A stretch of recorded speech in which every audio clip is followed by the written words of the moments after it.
Hello, welcome to BJD Builds. I'm Butch, and I like to build ball-jointed figures and their accessories. In today's video, I'm going to show you how to make a 12th scale saddle for your figures. Using some paper towel, little hockey tape, a blob of polymer clay, and some acrylic paint is all that it's going to take to make this 12th scale saddle. After splitting the paper towel into one ply, I can use it as a template and back it on the tape where the sticky part is so that it's not sticky anymore. Now be careful when you stick this one ply of paper towel to the tape. That sticky part will hold on to it pretty good, so you don't want too many serious wrinkles. Try to keep it flat. Burnishing the tape and the paper towel together will make it so they will never separate. Right now, if you tried to peel it apart, you wouldn't get nothing. Now, trimming up to the edges of the paper towel is one way to do it. Another way is you could just draw the whole template on the paper towel. Drop it slap dab on it, and then just cut around the lines. But sometimes I like having these extra thinner pieces kicking around for my construction methods. I do my art form on the bit of the cheap side, and I prefer to not have any waste. Now this process that I'm showing you is actually pretty tough.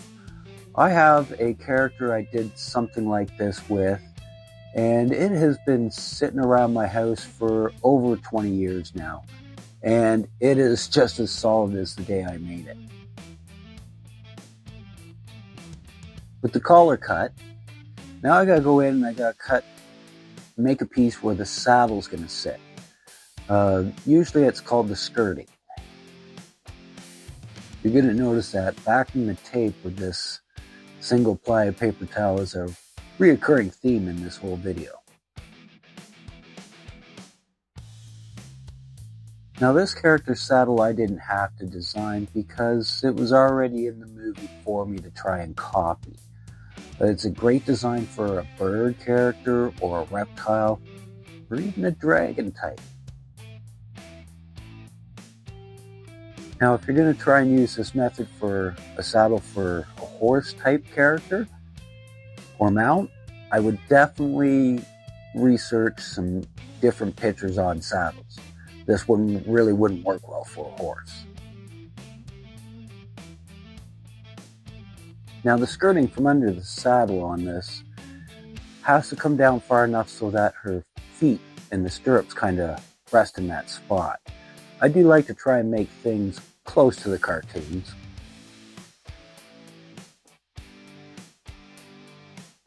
The easiest way for them both to be the same is to trim them at the exact same time. Now I knew across the center where the two pieces met that it was probably going to be open because it's two different pieces of tape butted up there. But that's alright because a little piece across the top to band-aid it. It's going to be under the saddle so nobody's going to see it anyways.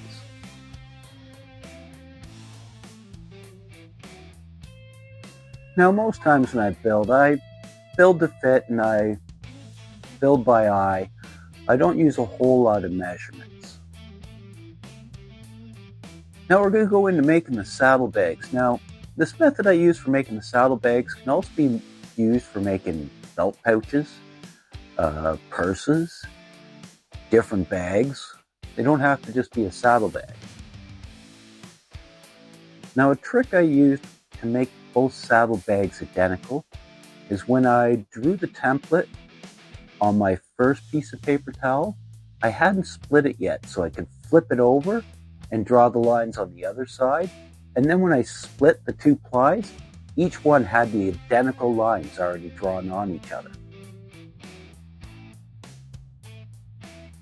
Now after I have both pieces all trimmed up and free to move, I'll pull out another piece of hockey tape.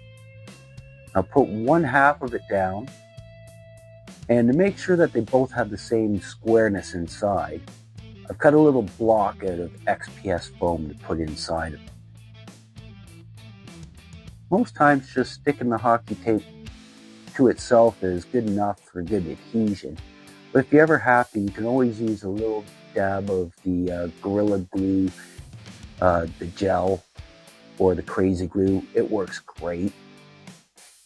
Here we're adding what's gonna be the flap to the saddlebag. Now I'll put the little piece of XPS foam in the inside. This will give me something to wrap everything around, so it'll keep that squarish rectangular shape as I'm folding and sticking everything together. Now the tighter you can wrap and stick around that piece of foam, or you can use a little buildup of cardboard, will make the corners look very square. Now these little tabs each have a drop of glue on them, so as I'm kind of folding them into each other, they're sticking even though they have the paper backing. And working those bottom flaps and those corners does make everything look so much better at the end. I like to trim up along the sides. That way everything's about the same width when I go to flip it all over. It keeps it from getting too messy. I like to shrink and shorten stuff down. Now yes, I could have trimmed the tape so it was exactly the right width, but I do like having these extra pieces. I have a lot of straps and reins to make later. We'll fold the bottom over, and then we'll wrap that tape all the way around so that the flap, the back, the bottom, and the front face of the bag are all going to be one piece of tape. And then we just trim it to the length after. Great thing about hockey tape is it likes to be pressed and played with, so make sure you get all those corners and everything sticking good to itself. You can even do some folding with it. Now, a strip across the side, the bottom, and up to the other side will ensure that this thing will not separate, especially because this has Gorilla Glue gel on it. And with that, final little trim of that little last flap, and then I get to beat the bag up a bit. Now the best way to make it look like a saddlebag or a pouch of some sort is to just fold it and squeeze it and fold it and squeeze it. It will keep its shape pretty good. And there we go. 2 saddlebags. Now, I have found the only way when dealing with a figure to make sure something looks about the right scale, the right size, the right distancing, is to actually use the figure with the pieces you're going to make. Like this roll here. It's just a piece of paper towel roll, but it's a little too long. So when I go to make the actual roll, I'll know to make it a little smaller. And because I wasn't able to make it so my character's accessory was removable, I figured I was going to make it so her mount's accessories were removable. Now, a whole lot of strength isn't needed to secure these collars and straps, so I'm just going to use some itty-bitty little magnets. 1 on each side, 3 on each side, more than enough to hold things. Now, when you're using magnets like this for joining and clasping stuff, you have to make sure and double check and triple check that the magnets are facing the right way. If not, they will never join. But as you can see here, I did manage to get them in the right orientation.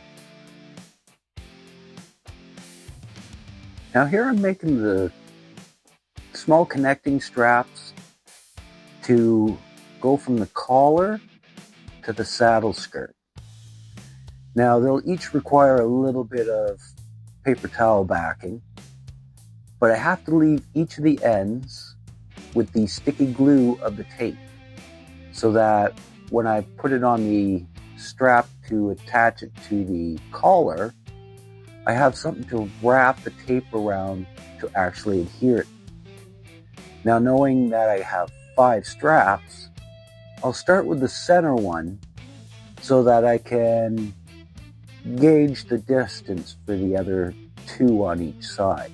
Like I said, I'm not big into measuring. An easy way to make sure that the second and third strap on each side is at the same length is just to fold the strap in half at that first center strap. And then as I put one on, I put the other one on the opposite side. Now trimming up these little straps and cleaning up everything before I start doing a pre-assembly is actually pretty good, because with this many little straps and stuff, things start getting stuck to each other, and like I said before, once that tape touches that paper towel, yeah, it's not sticky there no more. Now, putting those joining straps on isn't actually all that hard, because I know where the center is on the collar, so I'll put the center strap there, and then I'll just let this other piece run along the very edge. Now you see I'm trying to touch it very daintily.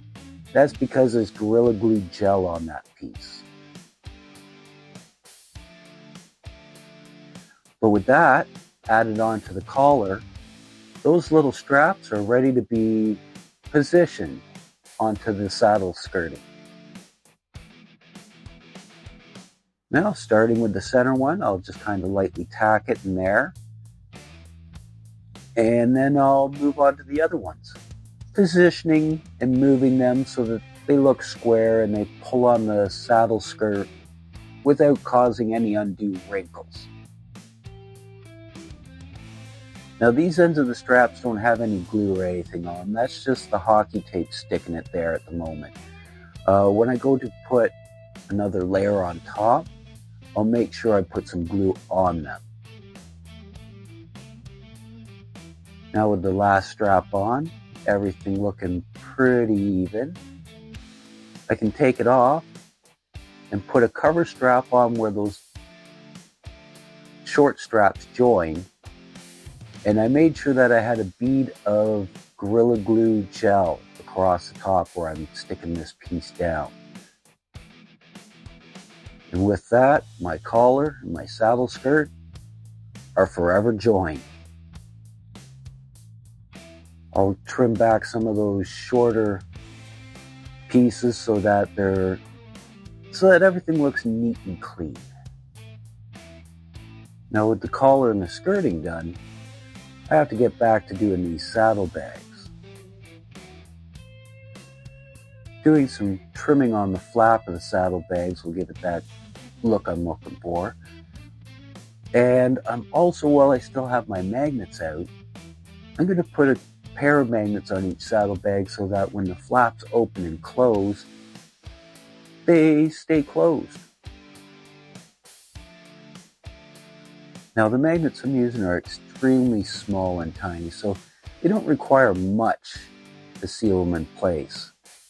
And I found if I have the top one in already, I can put the bottom one on it, and when I close the flap, it puts it in the exact spot I need and keeps the orientation of the magnet to where I want it. No, I'm lucky that her saddlebags are pretty plain. They just have one little detail I gotta make sure to put on, which is a strap that's used for opening and closing it. But it's also going to add to the functionality of the actual bag. With having this little strap hanging off over top of the flap, it'll give me something to pull on to open and close the saddlebag. Not knowing how long I wanted the strap to protrude onto the cover, I decided I would just back the tape afterwards. That's why I keep all sorts of little scraps around.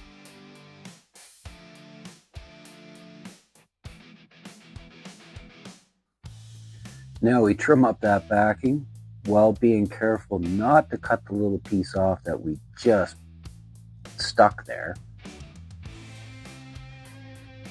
Now with that strap all cleaned up, we can actually check out how this bag opens and closes. See, like I said, that little strap's actually useful because when the bag is closed, it'd be really hard to grab onto anything. Plus, it looks right. But as you can see, it opens and closes very well.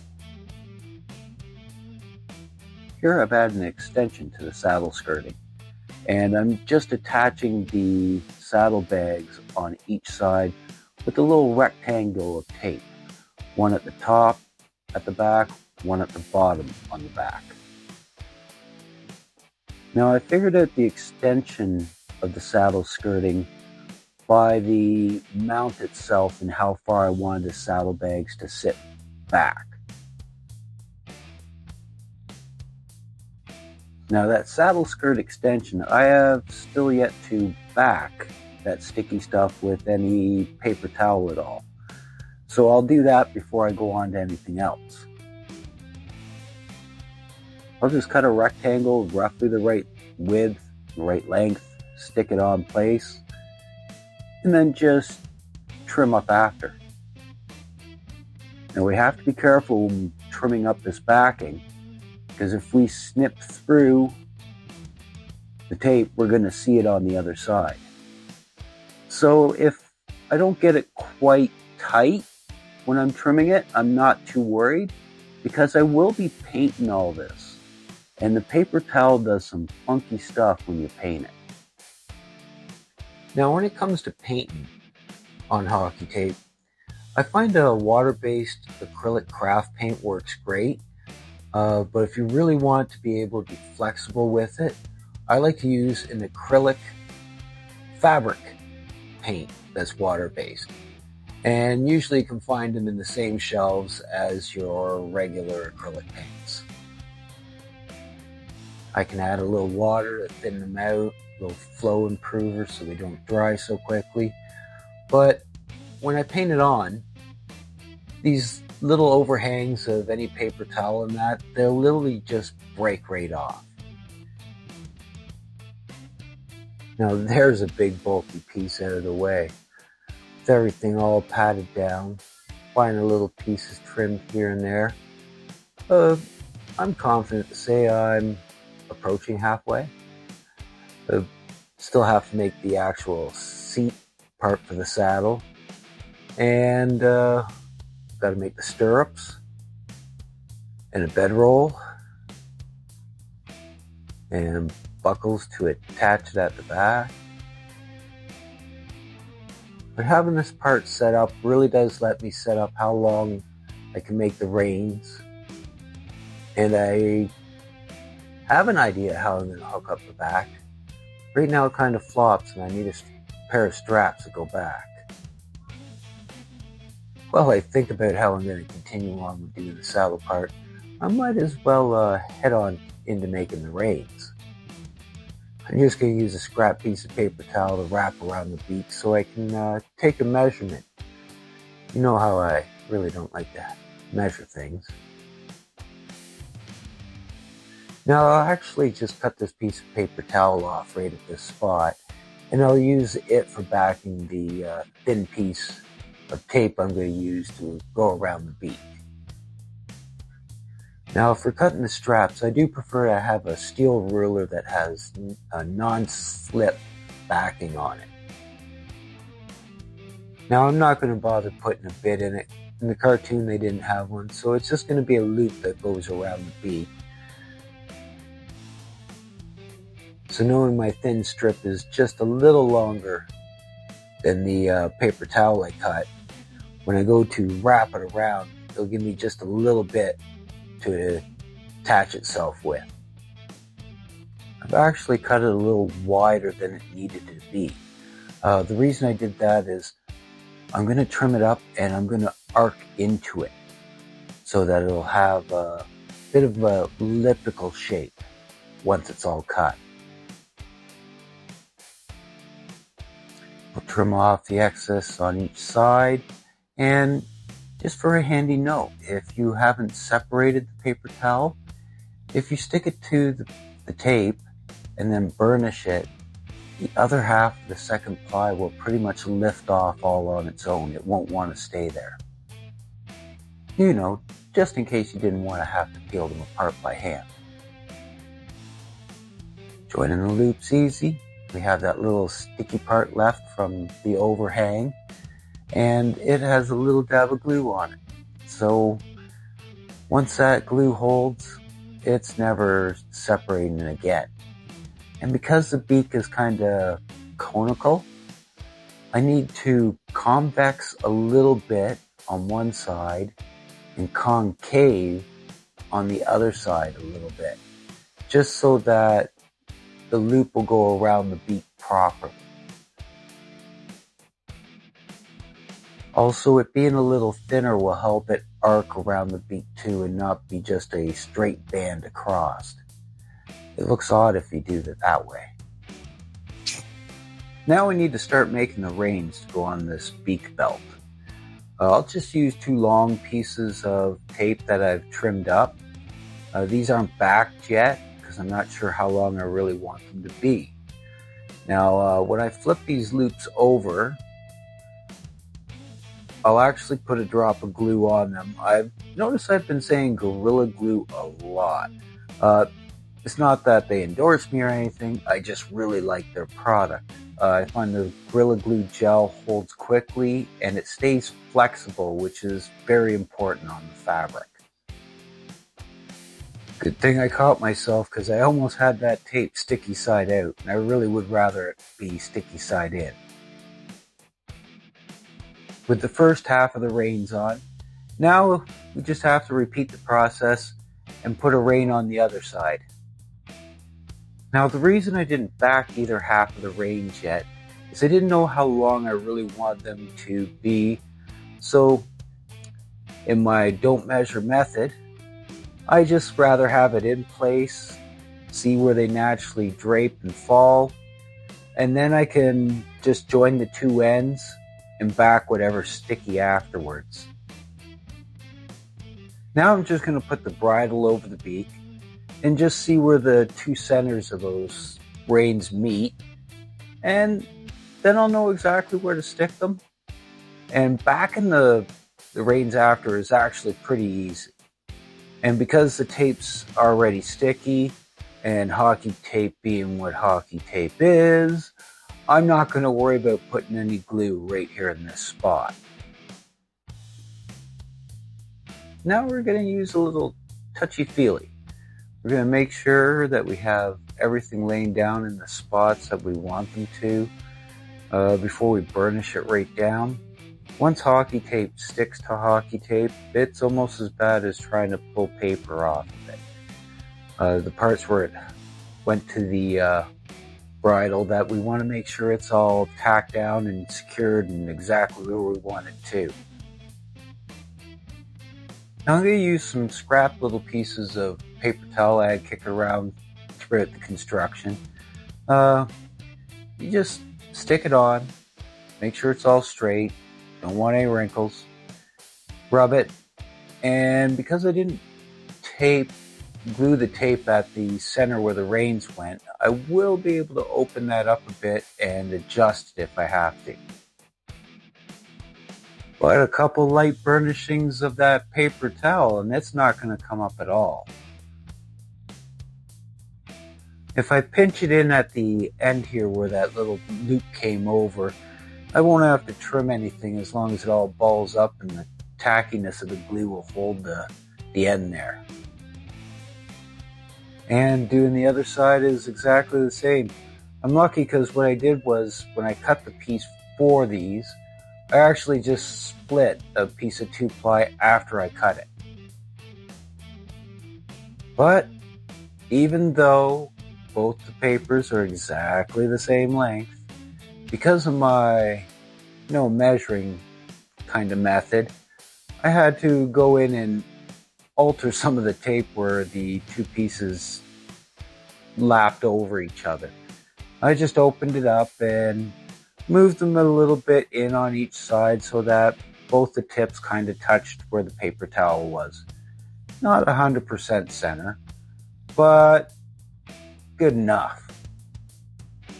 Because of having to do little alterations like this on the build, that's why I don't go straight to doing a hard burnish each time I put pieces together. A lot of times I'll get a bunch of stuff stuck up before I'll do the rub down with a burnishing tool. We'll trim up the excess rein strap, and then it's just a matter of trimming up our paper towel off each side. One of the best parts about having multiple pieces for a project is that when you get a stall on one spot, like I did at the back of the saddle and how I was going to do the straps to the bird, you can go on to do another piece that you're going to have to make anyways.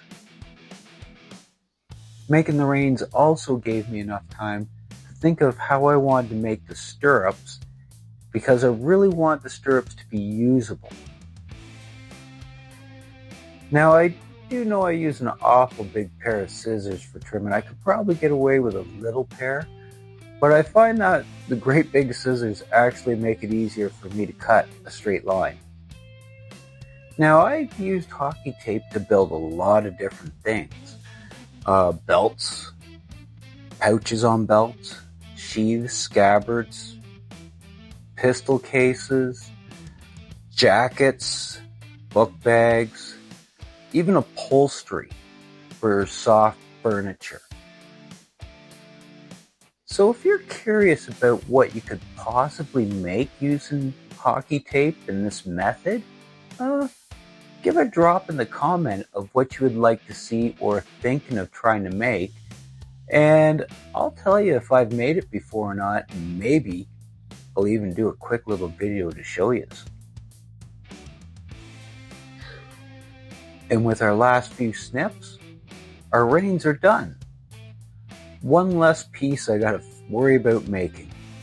I'll burnish this down and then it'll be ready for paint. But if you play with it, move it around a bit, you can get it to kind of hold the memory of the shape you want. Now in the cartoon, the saddle has a pair of straps that come back to the tail of the bird. So that's what I'm going to make here, but instead of making the straps individual, I'm going to make it a long, narrow U shape, so that the band that's got to go around the tail will have a little something extra to join to. Using my trusty steel ruler, I'm just going to draw some even lines around the outside border so that I can cut this U-shaped set of straps out. Now here I've already backed the tape with some paper towel, so it's just like cutting some fabric. Even this centerpiece that's already back that I'll be cutting out, I'll put it in a little scrap pile I have, so when I ever have to cut a template for something or a pattern, I pull out small little pieces of this to do that with. I truly don't like to waste anything. You should see my leather scrap pile. A lot of the times I actually prefer to cut my straight lines with the steel ruler and a razor.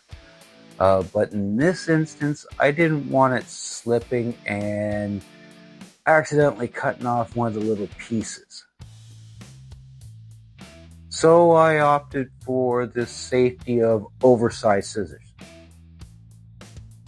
You're probably looking over at that featherless racing pigeon, wondering where its poor feet are, and well, I haven't made them yet. They're part of a polymer clay building process I'm doing for other stuff. But don't worry, I promise by the end it will have some webbed feet on it. Unfortunately, that I'm just doing a saddle tutorial here, so you're not seeing me make feet. Now for the stirrups. Because there's going to be that flat piece, I had to make sure I had something that was going to work, so I cut two little pieces of popsicle stick just to go where underneath the boot would be, so that it'd keep that triangle shape for me instead of the loop closing up. I cut the tape in such a way that when I wrap it around the little popsicle stick bit, it's going to totally close that, so I'm not going to see it at all. And I cut it long enough so that the sides where the boots would be, it would also be folded onto itself, so there would be no sticky edge. Now when I cut the stirrups, I made sure that I cut it at 3 times as wide. Cut it, yeah, there's a word. Cut it 3 times as wide as I actually needed it, so that I would keep the center and trim up the 2 sides. This let me leave the center of the stirrup straps. I could leave them sticky, so when I bent them up, I'll be able to stick them to each other after I add a little bit of glue. Now to give it just a little more chunk where that foot was, I'm just going to cut a little piece of tape that I'm going to be able to wrap around just the part that has the toothpick inside of it. This piece will wrap right around to just butt and touch itself. It's going to keep the piece on the stirrup from opening up before we get it painted. It's really just a piece to clean up an edge that people will see once everything's finished. I don't want to have a whole lot of bad looking edges. The secret I found with playing with hockey tape this way is don't try to hide the seam, work with the seam. Make things join up where it should look like it's been sewn. Now we're going to join up the 2 sides of the stirrup strap. One's going to be short, one's going to be long, so that one of the pieces will still have sticky tape at the top of it, so they'll help me position it on the saddle skirt so that I'll be able to glue the saddle on top of it so you won't see where it joins. Now I really could have made this stirrup look a lot more complicated and fancier, but that's not what it looks like in the cartoon. I'm trying to make it look comparable. And with a little bit of quick movie magic, we have 2 of them made, and we get to go into positioning. Now I'm sorry about some of the shoddy camera images you're going to get. I'm still new to this, still recording, still figuring out the equipment I need, what I got, and how to use it all. But it's looking like I need to increase my camera stand. The easiest way for me to actually put these in the place I need them is to just lightly tack them in and then break out my character, set her on its back, put the feet in, and then give it a good tack down when I have figured out exactly where they have to be. With the stirrups all stuck in place, and unfortunately I already have the strap going to the tail on. I don't know where that file went, but the show must go on. With a scrap piece of polymer clay, I'm just going to roll out a blob to make the saddle. Yes, I could have broken out some brand new brown clay and made a saddle out of brown, but unfortunately, sometimes when you're mixing colors, you come up with stuff that you really can't use. And when that happens, I use that oops material for things that I know I'm going to be painting afterwards. I really don't like to waste anything. Now, using my steel round ball stylus, I'm going to slowly work this bubblegum blob into the shape of a saddle. I use Sculpey Primo, so it's usually pretty stiff. So once it starts cooling down, it can take some good work to get shapes going, but that also means it stays smooth while you're working it. So I don't mind working on it when it's cold.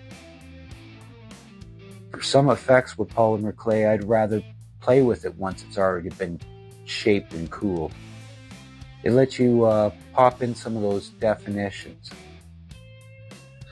Now, it's been 2 decades since I've been on a horse, but I do know one thing about saddles, is the seat is very important. If it doesn't have that right shape, nothing stays in it. It slides out. So I've actually taken a lot of time to make sure that I get her butt groove worn into that seat good. Because my character will actually end up sitting on this as a display stand for quite a while, and I don't want her falling off. Now I'm going to take this little bit while I'm shaping the saddle to ask that if you enjoy what you're seeing, find any of it useful or interesting, to go down there and give me a like if you don't mind. My channel's new, and I could use a little help growing it. But more than growing it, it tells me what you like and what you don't like. And I'd rather make stuff that people want to watch. Maybe this isn't the only video you've seen of mine, and maybe the things I like to do might be your thing too. And if that be the case, how about hitting that subscribe? Because there's definitely going to be some more different weird accessories and things coming through. Or maybe you'd like to help my channel by leaving a comment. Maybe you might want to see me build more dull blank bodies. Or maybe you actually might want to see more of these small little itty bitty accessories I make for some of my characters. Or maybe you just have a question about how I do things. I love answering questions, and I love getting inspiration for different videos. I also don't mind using my comments section as a forum to talk with viewers about the projects that they are working on, and maybe even helping them solve a problem that they're facing in real time. I've thought about starting a Facebook page and an Instagram and all that stuff, but if I do that, then I'm going to spend more time there than I am building or videoing or replying to people's comments. So feel free to use my comments section to talk back and forth with me, and maybe other viewers that are watching the videos that have different ideas. Now, with my selfish promotional plea being over, we're almost done sculpting the saddle. Takes a little longer when the polymer clay is cold, and I've been a little picky about it. Now you can see on my racing pigeon, I've finally put those legs on. They're just some polymer clay formed over in armature wire, and believe it or not, it's the same bubblegum material that I'm playing with now. That's how easily polymer clay paints. Now with the saddle seat all sculpted up, all we have to do now is bake it, then we can go on to our last piece for the saddle. Now I really don't have one material I like to only play with. I play with a lot of different materials, and I find XPS foam has many uses. It cuts easily, it shapes, it sands, and with a little bit of heat, you can even get it to bow and curve. Here I'm just carving out a little bag that goes on the back of the saddle. It's kind of weird looking, and I don't like using polymer clay for everything because it has a weight to it. And if you use too much of it, things can start weighing pounds. One of my first creations was actually a mech made out of polymer clay, and there was so much polymer clay that it actually weighs close to 7 pounds. It's fully articulated, but unfortunately it cannot stand on its own. If I would have made it out of XPS foam, it would have weighed mere grams and would have no problem standing and maneuvering and even doing stop motion. So when I'm making things, I actually keep in the back of my mind of how much this is going to weigh when I'm finished. Here I'm actually drawing in the folds that will be in that little bag. I find if you use a ballpoint pen, something about the ink does something to the XPS foam, and you can almost dent it a little in shape and put little details in with just a regular thick pen. Now the one thing I do like about XPS foam is it's very glue friendly, as long as it's not too hot if you're using a hot glue gun. But one thing XPS foam does not like is anything coming out of an aerosol can, usually like paints and adhesives. A lot of times it will eat that foam into an unrecognizable shape. With our last little piece being stuck onto the saddle, it's now complete. This is a great time to go over it, make sure everything fits well, everything closes, and to see if I've forgotten any details that is in the cartoon. It's the last chance I have to change any problems before I start painting. Here's the bedroll I made out of cloth that I somehow forgot to record. It's just a thin cloth folded in on itself so that none of the outside fray edges were showing. And then I just rolled it up, and using some really thin cut pieces of my hockey tape, we're talking thread thick, I just wrapped it around to keep the bedroll from opening up.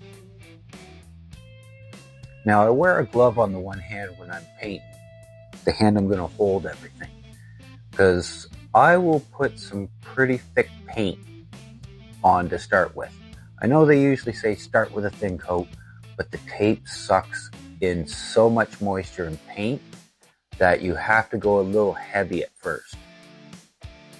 Now, those drops you just saw me drop into this fabric acrylic paint is a water-based flow improver. I get it from Michael's, and what it does is it will keep the acrylic paint from drying too fast in your hands.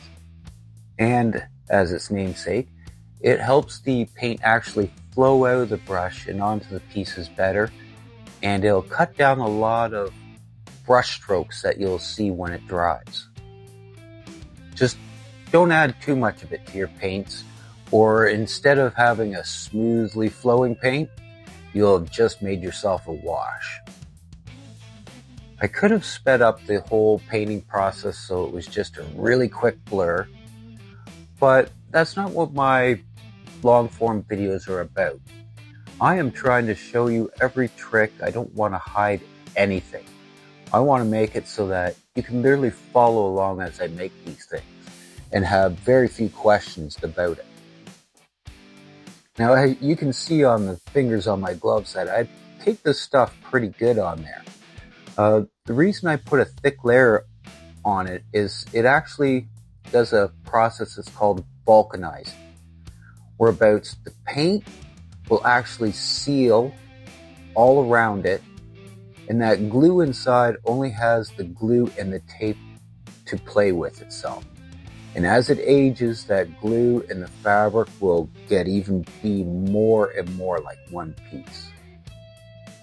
It's kind of like an outside surface of glue that helps prevent little bits of the tape from maybe peeling up and starting to tear away from itself. Because let's face it, you put all this time and work into something, the last thing you want to do is look at it a week from now and find that it's starting to fall apart. I'm extremely confident with doing things in this manner, especially on the hockey tape, because I've actually got some things that I've made for different action figures and that are over 2 decades old. Like we're talking 20 plus years, and they're still exactly like when I made them. And I play with my stuff and use it. Now, one trick I do have for painting is you'll see that I'm painting on a piece of wax paper here. Acrylic paint really doesn't stick to wax paper all that well, so when I'm done painting, I'll flip it over so that you won't see the bottom, and I'll let it sit on the wax paper. And when it's done drying, it'll just lift right off.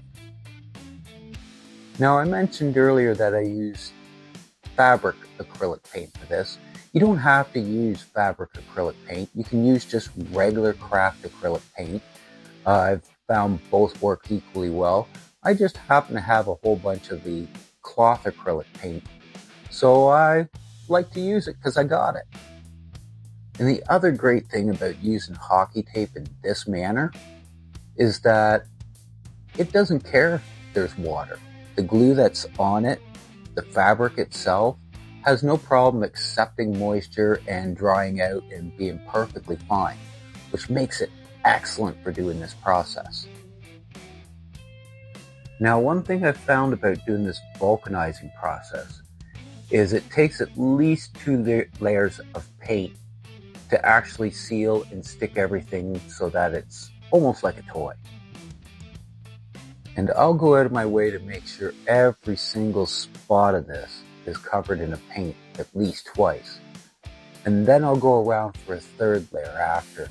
That'll be kind of the detail and wash that I like. Now, when I do my 2 coats of paint, I don't do 2 coats of the exact same paint. There's 2 reasons for this. One, things like leather and wood have a tendency to be built up of multiple colors.